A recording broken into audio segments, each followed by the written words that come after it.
How to Work a Boat Show to Your Advantage by Robin G. Coles. When buying your first boat, the boat show is a great place to begin. It's also a great place for veterans to learn what's new, whether it's in boats, electrical, or laws changing. In an interview with Joe O'Neill, show director for the New England Boat Show in Boston, he talked about his main goal for the show. The goal is, according to O'Neill, to create a marketplace for the dealers and the manufacturers to sell all their products, and to create a marketplace for the consumer to come in and hopefully, in 1 day or 2 days, view everything they need to view to make a decision. You can imagine how much time, effort, and money you have to put in to go from dealership to dealership trying to figure out what you want for a boat. So, it's really a win-win situation for the consumer and the dealer. The show also offers a variety of seminars such as knot tying, navigation, qualifying for a captain's license, radio communications, boating for women, etc. At first glance, walking onto the showroom floor can be overwhelming. In order to get the most out of your day, you need to have a plan of action. So what's the best way to get the most out of a boat show? Grab the exhibitor list as you enter the hall, then walk around the perimeter of the show and see who's there. Look to see which booths are busy. If a booth is empty, is it because there's no one there, or is it not appealing to the visitor? Are the exhibitors all standing around talking to one another with hands in their pockets? Are they eating, reading, or actively engaging with potential clients? What kind of raffles are they having? Does the raffle represent the company's product, or are they just using the raffle to grab your attention? If the latter, don't expect a call from them for business. Make notes next to the exhibitor's name of which you'd like to go back and talk to. Check out the schedule for the various seminars and make note of the ones you'd like to participate in. Make note of where the seminars are being held in case you need to get back there in a hurry. Once you've circled the place, then go back and start talking to those you need or want to see. Grab their information, brochures, business cards, etc. Talk to others in the booth, both exhibitors and boaters, and climb on board the boats you're interested in. Don't forget to take notes along the way to review later when you're home. At home, go through all the information you've collected and your notes. Research the boats online, call your boating buddies, and or ask questions in various forums. For example, theNauticalLifestyle.com or Mass Bay Sailors Group in Yahoo. Then go back again to the show, armed with pointed questions. On the second day, you can concentrate all your time talking with specific manufacturers, insurance companies, mortgage reps, etc.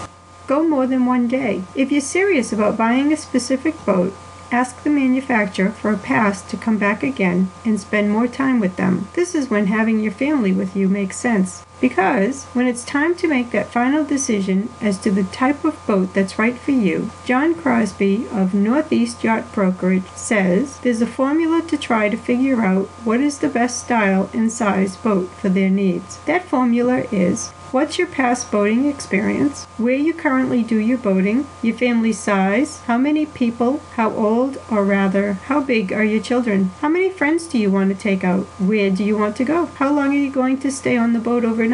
Is it for a week or just day use? Will you be cooking on the boat?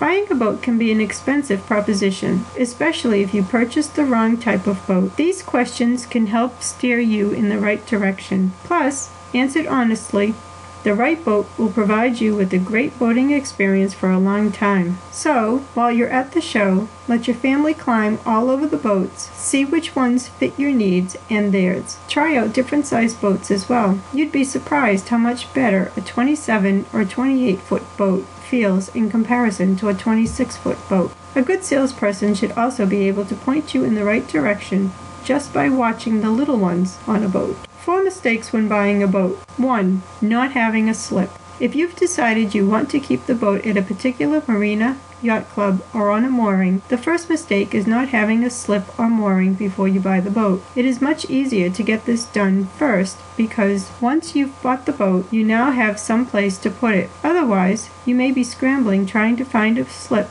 that might be non-existent at a particular spot. The boat show allows you to talk with various marinas, meet their staff, get prices, and confirm a spot. Then, if you happen to be buying a bigger boat than originally planned, go back to the marina or yacht club and renegotiate a bigger slip if need be. 2. Buying a boat too small. Though there is only 1 or 2 feet difference in a 26-foot boat and a 27 or 28-foot boat, that difference gives you a lot more beam and room to move. That extra foot or 2 could make a huge difference in comfort and lifestyle. At the show, you can climb aboard, go down underneath, lie on the bed, let the kids run around the center console, and see if it's roomy enough for everyone. 3. Not having a survey done. Whether buying a new or used boat, you'll want to have a competent surveyor check things out. Just like you wouldn't buy a home without a home inspection, the same holds true for a boat, at least anything over 25 feet. The boat show provides opportunity for you to talk with surveyors and insurance companies to find out what's required on your part. At the end of the day, though, it's best to get referrals. But, again, at the show, at least you can get questions answered and enough information to make a rational decision. 4. Warranties. These, too, are also very important to discuss with the manufacturer. Many of them have great incentives to buy at the show, but don't be fooled. Do your homework and check out the resale value of your boat. You just never know. Something could happen and you'd be forced to sell your boat a year or 2 later. Mortgage and finance representatives have booths at the show as well. Though most have comparable interest rates and services, talk with them to see who you can relate with. If you're not sure, ask them some hypothetical question and watch their body language as they answer. If you feel like they're sidestepping your questions, walk away. On the other hand, if you find one you relate to, find a second and/or third one. After the show is over, if you don't hear back from them, don't bother calling them. They don't want your business. Ask for referrals from other boaters also. The boat show is a good source for meeting these reps since they specialize in boats. A boat show is a great opportunity for you as a first-time boater because you can spend a day and walk around the show. You'll see 90% of the boats that are available in the area on display, maybe a bit more. You'll get a feel for what style boat you like and how big a boat you think you'll need or can handle. Then, once you narrow that down, pick up all their information. Go back and talk to at least 5 finance companies to discuss what the terms are and what the deposit is that's required. Then go to most of the insurance companies and get insurance quotes right then and there of what it would cost to insure the boat. Nowadays, marinas and yacht clubs want at least $300,000 liability, so get your quotes for at least that much. Next, go back to one of the dealers or a local marina where you think you might be boating and find out what it would cost to commission the boat in the spring, then decommission it in the fall. Unless, of course, you plan on storing the boat in your own yard. When you leave the show later that day, you should walk away with a complete understanding of what this boat is really going to cost you. The advantage here is that you won't have to drive around to different dealers or make lots of phone calls to mortgage and insurance companies. Everyone is under one roof. The biggest tip is to plan on spending the day at the show and walk around to see what you like. The purpose of the show is twofold. First and foremost, for the vendors to show or sell their products, but more importantly, without you they can't do this. But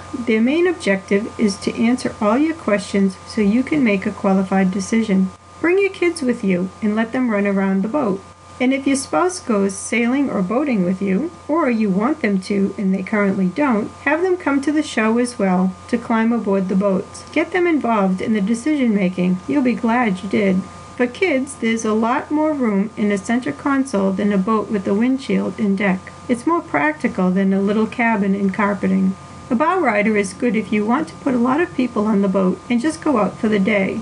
Don't be afraid to look at a boat that's an extra foot longer than you were considering. That extra foot may be just what you really needed. If you're looking at a used boat offered by the yacht dealers at the show, buying a boat kept in Florida or down south is not necessarily a better deal. You need to take into account the number of days the boat is in the water, used, and where it's stored, either indoors or outdoors. For more information on upcoming boat shows, products, interviews, and seminars, visit thenauticallifestyle.com.